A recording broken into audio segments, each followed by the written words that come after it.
सुप्रभात. राम प्रहरी. आजच्या चिंत किंवा निरूपणाचं शीर्षक आहे अध्यात्म जीवनाचे सौंदर्य शास्त्र. अध्यात्म जीवनाचे सौंदर्य शास्त्र.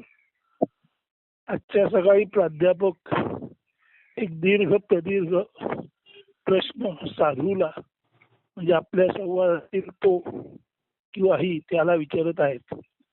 प्राध्यापक विचारतात, आजवर आपण अध्यात्म, तत्वज्ञान, ब्रह्मप्राप्ती, ब्रह्मानंद यावर अनेकानेक तऱ्हेने विविधांगाने चर्चा केली.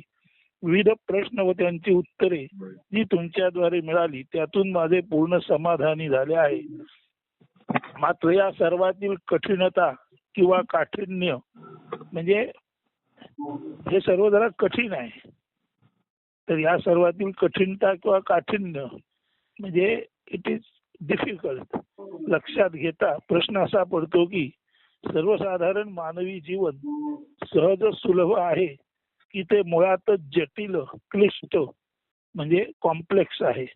मानवी जीवनातील सौंदर्य मग ते निसर्ग काया किंवा शारीरिक ते निसर्गातलं सौंदर्य असो किंवा निसर्गात निर्माण झालेले पशु पक्षी प्राणी माणसं त्यांची शरीर याचं असो, मग ते मनोभाव असो किंवा स्वभावाचे असो, म्हणजे जीवनातील सौंदर्य निसर्गाचे असो, शरीराच्या सौंदर्याचे असो, मनाच्या भावाचे मनोभावाचे किंवा स्वभावाचे असो, आकर्षक हालचालीचे असो, विविध नैसर्गिक व मानव निर्मिती स्थळे वा वास्तूंचे इमारतींचे असो, अद्भुत शास्त्रीय संशोधन ज्यात मोठमोठे जगद्व्याळ कारखाने, धरणे, उत्तमोत्तम उद्याने म्हणजे बागा, नदीवरील प्रचंड मोठाले पूल, लांब लचक आणि ऐसपैस अगदी तेली भरून घेता येईल असे गुळगुळीत संपता न संपणारे आणि कधीही संपू नये असे वाटणारे, ज्यावर वायुवेगाशी स्पर्धा करीत जलद अतिजलद वाहने चालताना चालविताना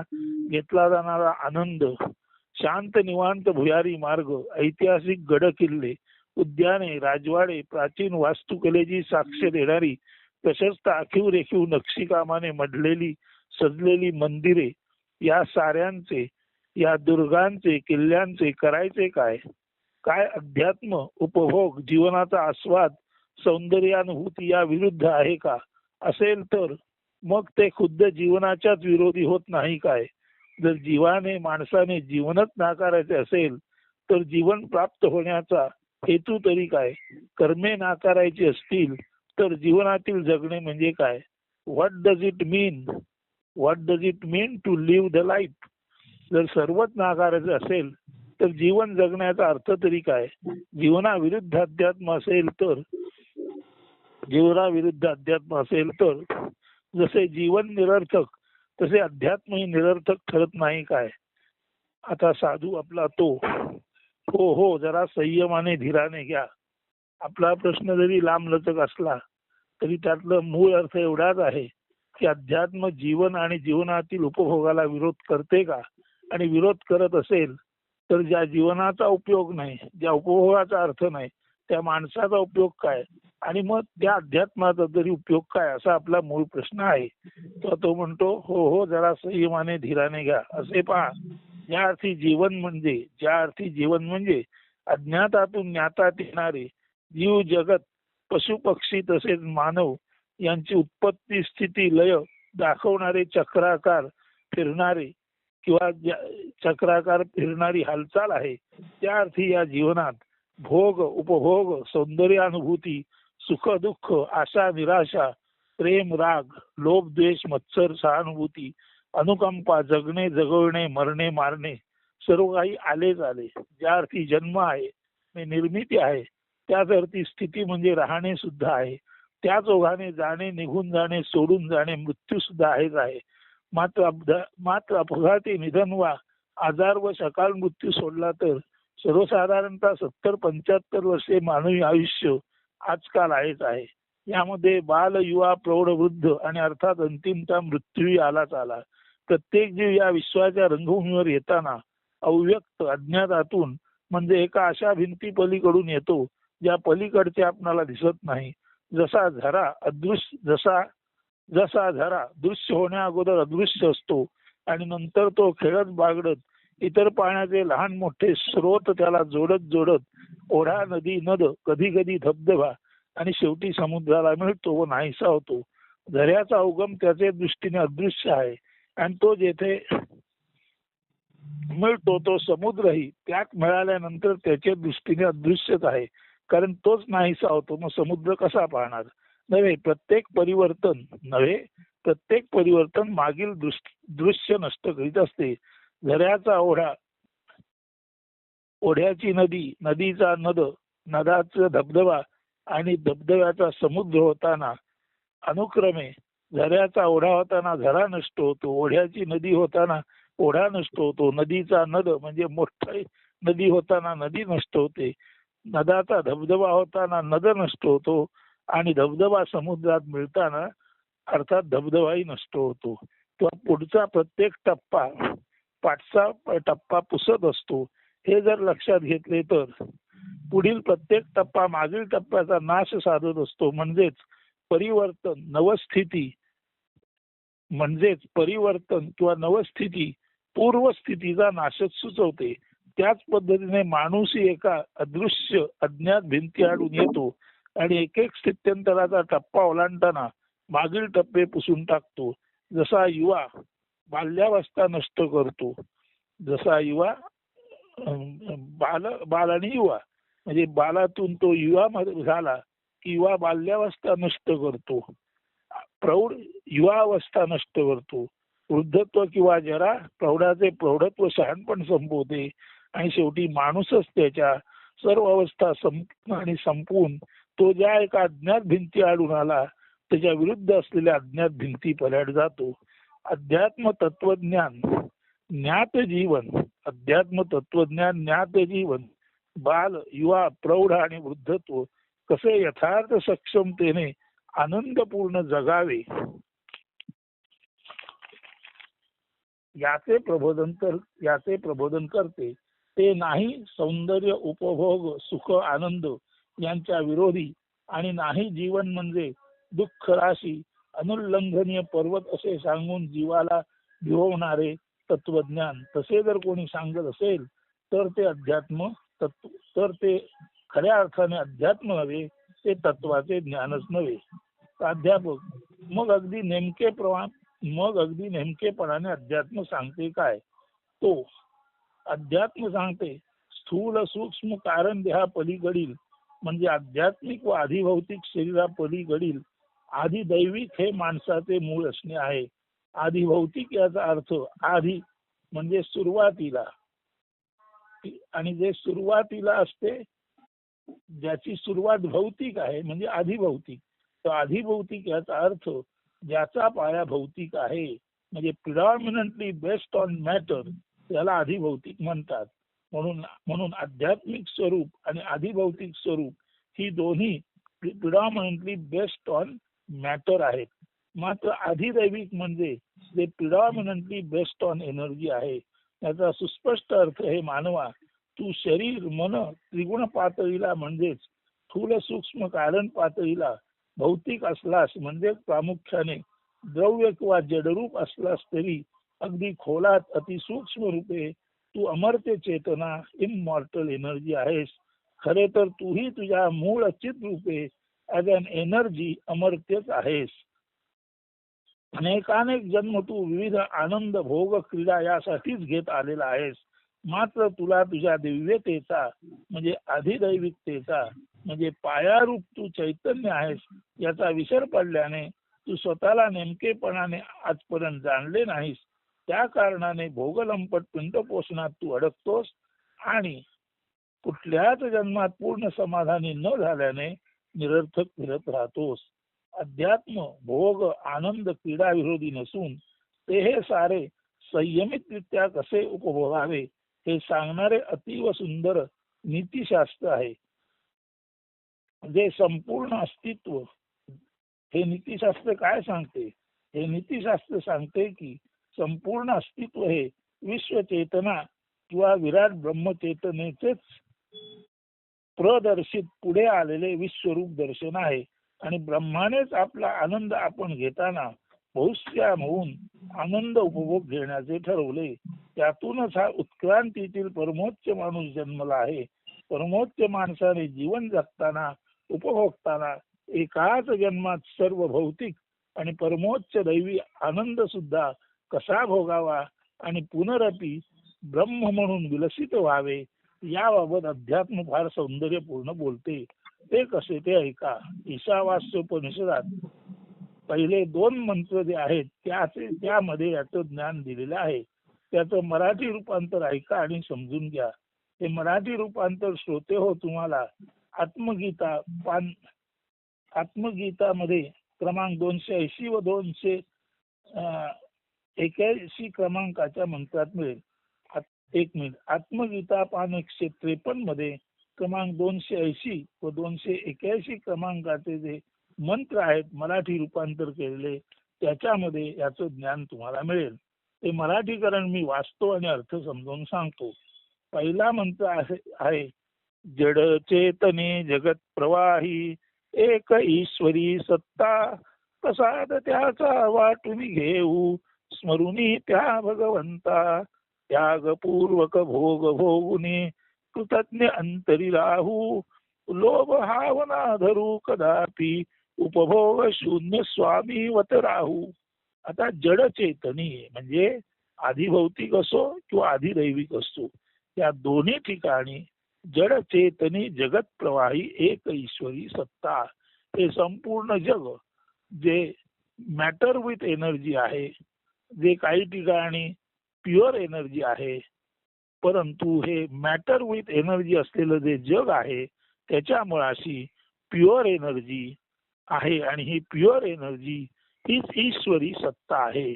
म्हणजे अमर्त्य चेतनेतूनच हे मॅटर आणि एनर्जीचं आधिभौतिक संमिश्र जग बनलेलं आहे. त्याच्या मुळाशी परिपूर्ण शुद्ध चैतन्य सत्ता आहे आणि ती चैतन्य सत्ता म्हणजेच त्याला आधिदैविक सत्ता म्हणतात. तर जड चेतनी जगत प्रवाही एक ईश्वरी सत्ता. हे जे जग मॅटर आणि एनर्जीने बनलेलं आहे त्याच्या मुळाशी जी ईश्वरी सत्ता आहे त्याच्या मुळाशी जो आधिदैविक पाया आहे तो पाया म्हणजे दुसरं तिसरं काही नसून इमॉर्टल एनर्जी आहे. त्यालाच ईश्वरी सत्ता म्हटलेलं आहे. आणि त्याच ईश्वरी सत्तेतून ज्या अर्थी हे जडचेतन जग आलेलं आहे, त्याच्यातून निसर्ग आलेला आहे, पशु पक्षी आलेले आहेत, झाडे आलेली आहेत, फुलं फळं आलेली आहेत, माणूस आलेला आहे, सर्व सौंदर्य आलेलं आहे, सर्व अन्नधान्य आलेलं आहे, सर्व समृद्धी आलेली आहे.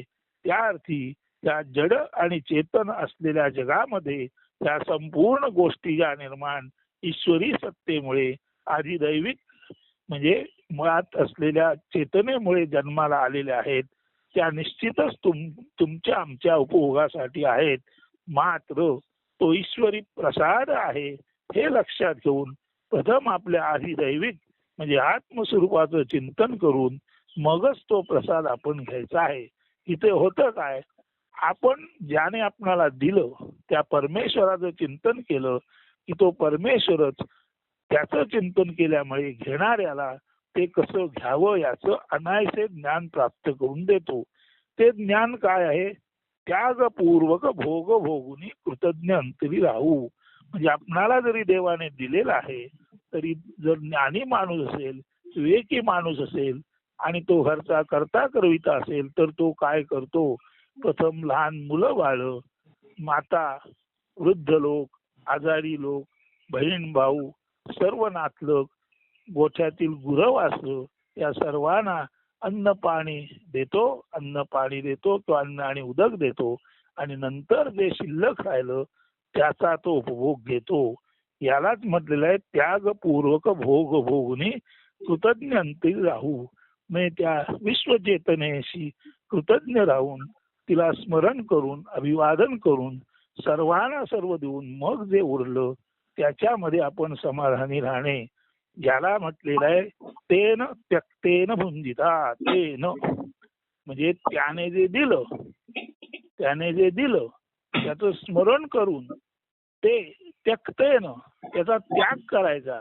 म्हणजे आपणाला जर सर्व पैसा भरपूर पैसा मिळाला तर तो सर्व पैसा आपल्या नातेवाईकांना, आपल्या जवळच्या मित्रांना, शेजारी पाजारी यांना योग्य त्या कामासाठी कसा उपयोगी पडेल याची काळजी घेऊन सर्वांना सर्व देऊन मग ज्ञानी माणूस राहिलेल्या पैशामध्ये किंवा राहिलेल्या द्रव्यामध्ये, राहिलेल्या अन्नामध्ये आपली गुजराण करतो.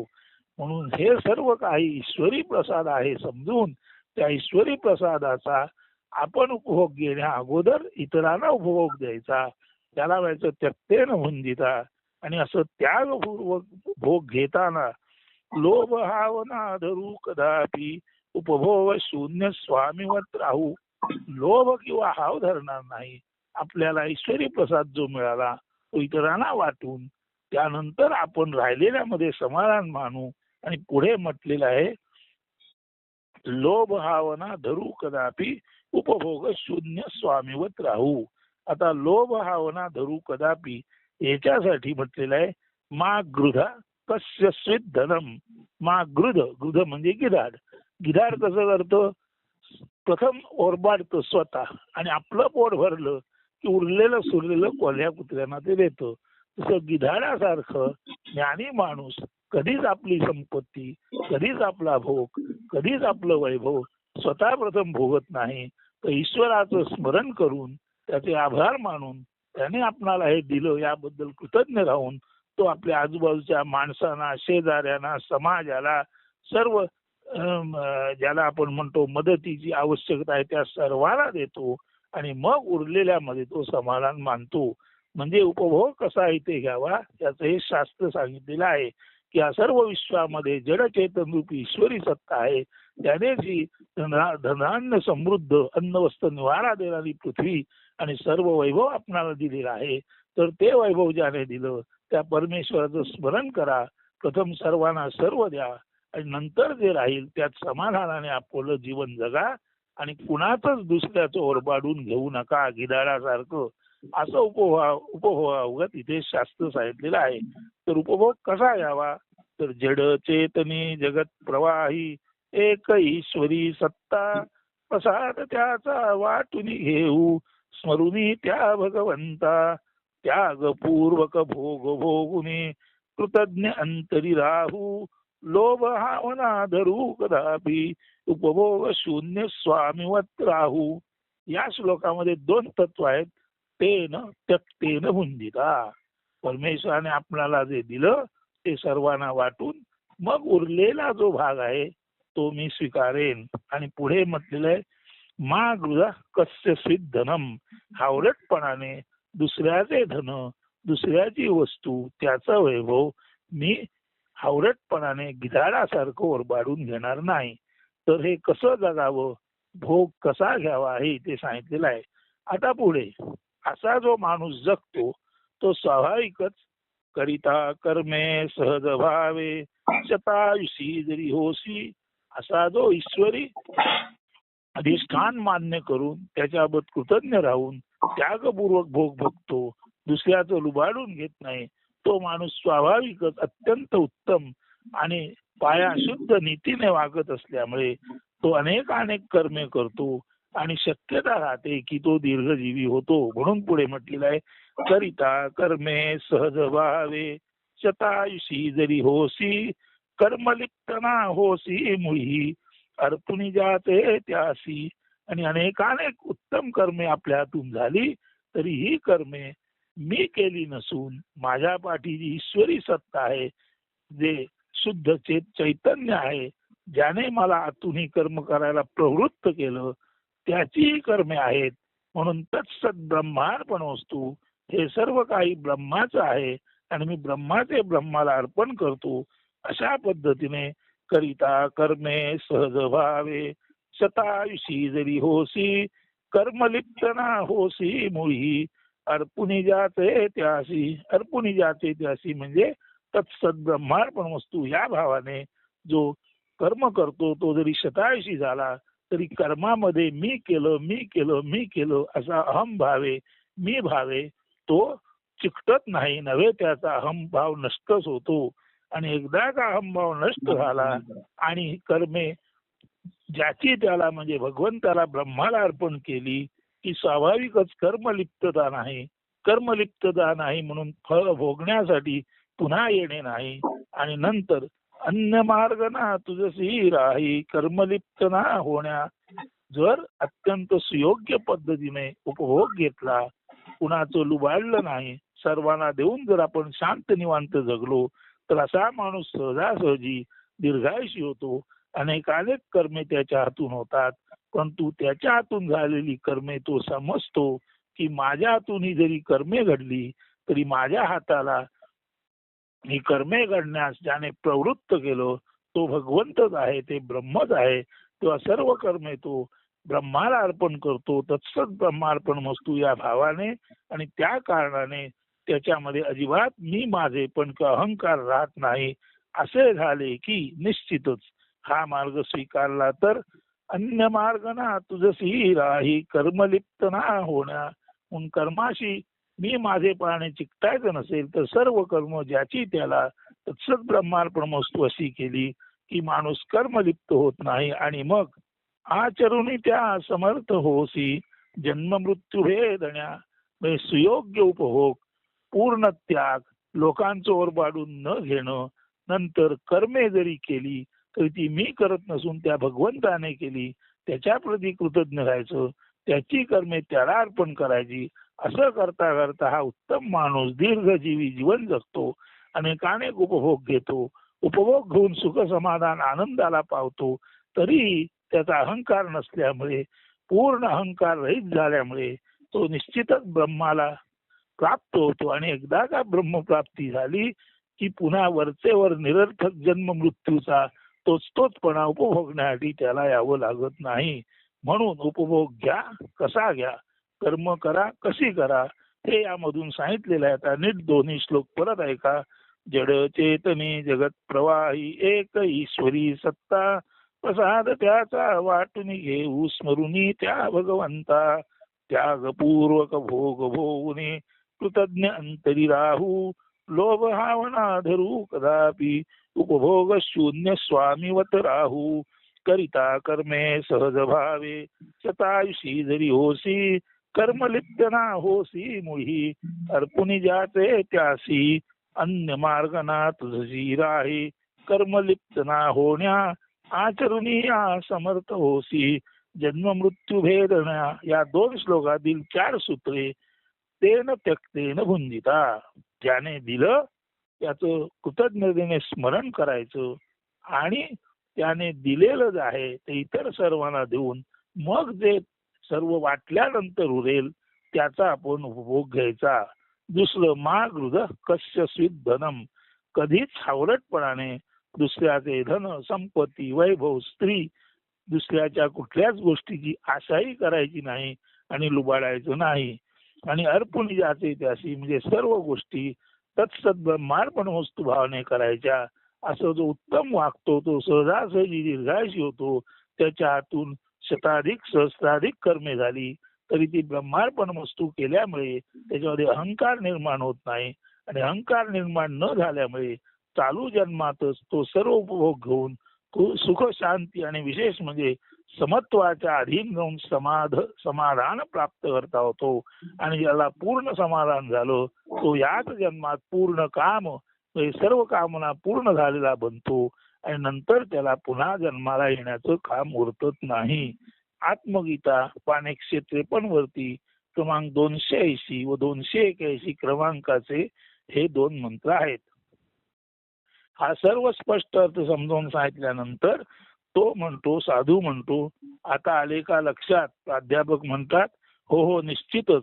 अध्यात्म विद्या तत्वज्ञान जीवन निकोप निरामय असण्यासाठी उपभोग सुख संयतपणे कसे भोगावे ते सांगते.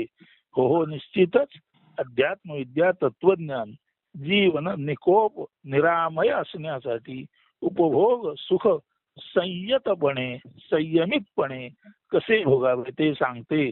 ते निश्चितच जीवन विरोधी नाही. ती अशी जीवन विद्या आहे जिच्या अनुसरण्याने माणूस आपले जीवन स्वर्गीय रमणीय आणि प्रसन्न समाधानी बनवून पृथ्वीलाच स्वर्ग बनवू शकतो. हे तर जीवनाचे सौंदर्य शास्त्रच. धन्यवाद असं म्हणून प्राध्यापक परततो. तुम्हालाही धन्यवाद देतो आणि हे निरूपण येथेच थांबवतो. अस्तु.